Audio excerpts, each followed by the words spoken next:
اللہ تعالیٰ نے حضور اکرم صلی اللہ علیہ وسلم کو کب بنایا؟ کچھ لوگ کہتے ہیں کہ آپ کو اللہ کے نور سے بنایا گیا، اور یہ بھی کہ آپ کو آدم علیہ السلام سے پہلے بنایا گیا۔ کیا یہ صحیح ہے؟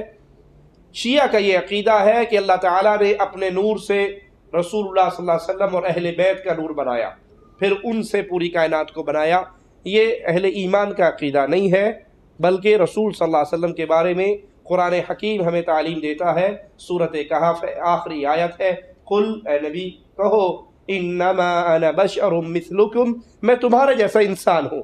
اللہ کے نبی کے بارے میں یہ عقیدہ رکھنا کہ اللہ کے نبی اللہ کے نور میں سے نور ہے۔ ایک تو ہے نور ہدایت، اللہ کے رسول صلی اللہ علیہ وسلم ہدایت کا نور لے کر آئے، ایمان کا نور لے کر آئے، توحید کا نور لے کر آئے، جس سے کفر کے اندھیرے چھٹ گئے اور جہاں کے اندر ایمان کی بہار آئی، ایمان کی فضا برپا ہوئی۔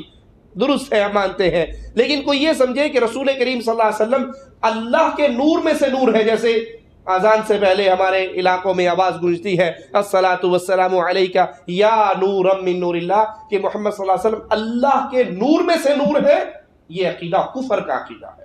یہ ایسے ہی ہے جیسے عیسائیوں نے کہا تھا عیسی ابن اللہ، عیسیٰ اللہ کا بیٹا ہے، یہودیوں نے کہا تھا عزیر ابن اللہ، عزیر اللہ کا بیٹا ہے۔ تو آج کوئی کلمہ پڑھنے والا یہ کہے کہ محمد صلی اللہ علیہ وسلم اللہ کے نور کا ٹکڑا ہے یا اللہ کے نور میں سے پیدا ہوا، تو پھر یہ کفر ہے، کیونکہ قل هو اللہ احد اللہ الصمد لم یلد ولم یولد، نہ اللہ نے کسی کو جنا ہے نہ وہ جنا گیا ہے، نہ اللہ کسی میں سے پیدا ہوا ہے، نہ کوئی اللہ کے نور کا ٹکڑا اس دنیا میں ہے۔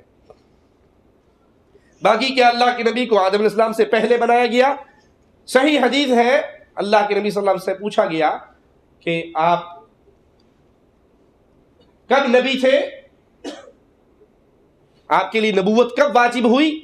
تو اللہ کے نبی صلی اللہ علیہ وسلم نے فرمایا میرے لیے نبوت واجب ہوئی جب ابھی آدم علیہ السلام مٹی اور گارے کے درمیان، پانی اور مٹی کے درمیان تھے، میرے لیے نبوت واجب ہو چکی تھی۔ اس کا معنی کیا ہے؟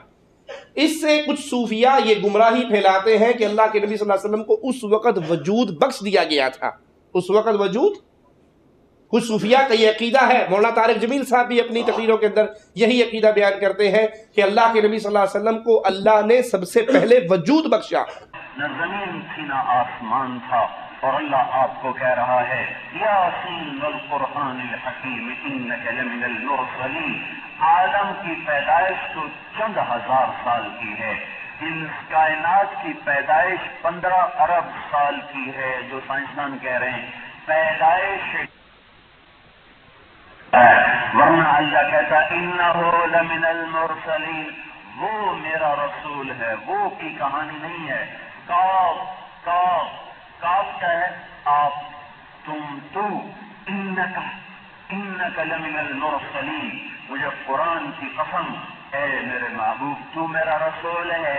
یہ لفظ کاف یہ بتا رہا ہے کہ زمین آسمان کوئی نہ تھے اور اللہ اپنے نبی کو وجود دے چکا تھا، وجود بخشا۔ یہ غلط ہے۔ اللہ کے نبی کے لیے نبوت واجب ہوئی، کیا معنی؟